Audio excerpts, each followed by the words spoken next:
for Malawi is presently holding the first ever agriculture policy conference in Lilongwe to help provide direction in growing the sector aligned with the development blueprint Malawi 2063.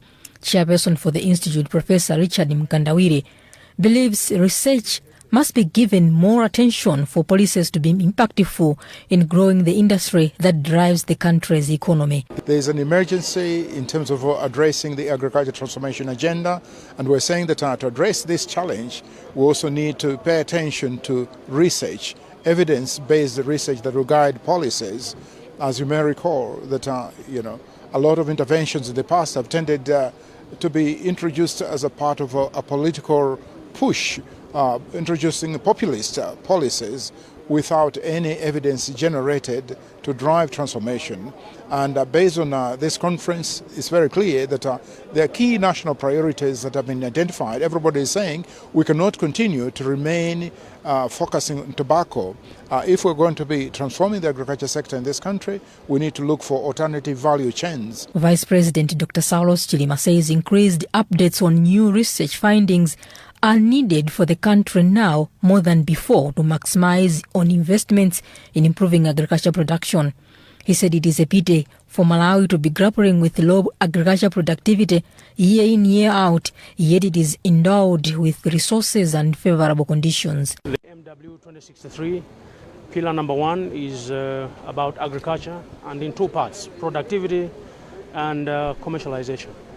And we're looking at how we can boost our yields across, across the whole sector, not just maize or beans, but really everything that is agriculture, including fish and livestock. And therefore we need to make sure that our investments are giving us much better returns than we have seen. Dr. Chilima has since called for collective effort in addressing the challenge of political will in realizing the agriculture transformation agenda. A recent study on agriculture transformation revealed that Malawi needs to grow the sector by 6% annually to help the citizenry move out of abject poverty and transform the economy to desirable levels. Piran Tambala, ZBS News, Lilongwe. You're watching the news here on Zodiac. We'll be back with more after this.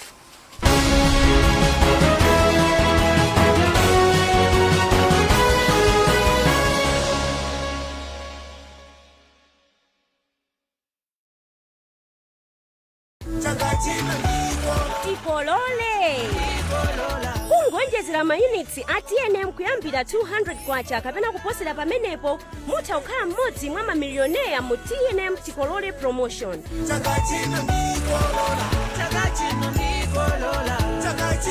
Koma mukaonjezera mayunitsi ndi 100 kwacha kapena kuposerapo mudzilandira mabonus oyimbira foni, SMS kapena data pompo. TNM, always with you.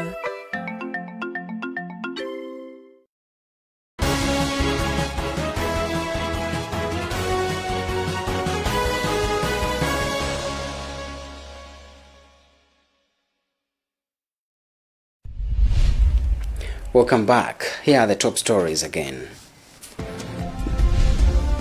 High Court said June 9 for an inter-party hearing on refugee relocation case.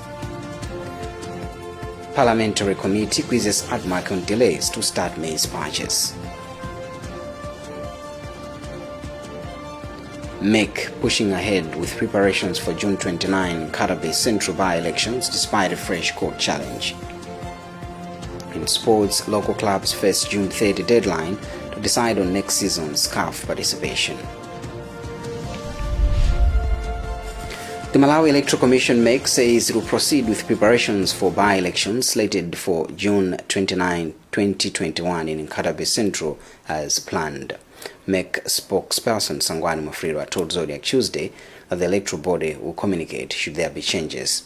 Karabe Central, then legislator for Kaunda, has gone to the African Court on Human Rights and People's Rights in Tanzania, seeking review of Supreme Court of Appeals verdict. Alfred Gota reports. Malawi Electoral Commission spokesperson Sangwani Mafulirwa told Zodiac Tuesday morning nothing has changed, saying they'll proceed with preparations for by-elections in Karabe Central as planned. The by-elections are slated for June 29 this month. Mafulirwa has confirmed the receipt of communication from the Attorney General regarding a case in which then Nkatabe Central legislator Simon Mvua Kaunda is seeking review of Supreme Court of Appeal's verdict at the African Court on Human Rights and People's Rights in Tanzania. The MEC spokesperson was quick to say that it is not MEC being sued, but the state of Malawi. Meanwhile, Mufuliro has urged those who registered in 2019 to go and verify their details ahead of the by-elections. He said the electoral body will communicate should there be any changes. Simon Mvua Kaunda has been maintaining that he won the May 2019 parliamentary polls. Attorney General Chigosa Sulungwe says they will ably respond upon reviewing the law. For Zodiak in Nsanje, this is Alfred Kuta reporting. Authorities at Mulanje District Hospital have on Tuesday fumigated the facility bare a day after Zodiak reported of bedbugs outbreak. The hospital spokesperson Chibirom Jojo has confirmed the development, further adding that the institution already had planned for the exercise. Hastings Jumani reports from Mulanje. On Monday, Zodiak carried a story of bedbugs wreaking havoc at a guardian shelter at Mulanje District Hospital. Guardians there told us the bedbugs were causing sleepless nights to dwellers in the shelters. And a day after carrying the story, authorities at the district hospital have on Tuesday fumigated the facility. Confirming the development to us, the hospital spokesperson, Chibirom Jojo, said already they had that plan to spray the walls of the facility. Yes, it is quite true. We are fumigating the guardian shelter just this morning. We did not wait for the media to air the story for us to take an action. We fumigate the guardian shelter regularly because of the recurrent infestation. As you know, this is a temporary shelter where guardians come and go. Because of that, the infestation becomes kind of a circle. So is our effort in terms of fumigation. Because we know that even if you fumigate today, after some time the place will get infested as well. So we kind of think to say, why don't we come up with a schedule whereby we'll be fumigating the place regularly. Bedbugs cause chagas, also known as American trypanosomiasis, anaphylactic shock, skin rashes, and psychological effects, among other health problems, if left untamed. For Zodiak in Mulanje, this is Hastings Jimani reporting. And moving on to sports, local clubs have until 30 June to make their submission on whether they will participate in next season's CAF Champions League and Confederations Cup, respectively. Farms Compliance, Club Licensing and Transfer Manager Kasper Jangari has told us on Tuesday the local clubs will be served with notices by the end of Tuesday, but final confirmation should be made by the 30th. Reigning TNM Super League champions Nyasa Big Bullets, who took part in the Champions League in 2018 and 2019, and Silver Strikers expressed interest in the two continental showpieces. Well, that's it for now. Let's take another look at the headlines before we leave. High Court set June 9 for an inter-party hearing on refugee relocation case. Parliamentary committee quizzes ADMAC on delays to start maize purchase. MEC pushing ahead with preparations for June 29 Nkatabe Central by-elections despite a fresh court challenge. In sports, local clubs face June 30 deadline to decide on next season's CAF participation. Visit our website zodiacmalawi.com for more news. My name is Chancellor Zabanda. Thanks for watching.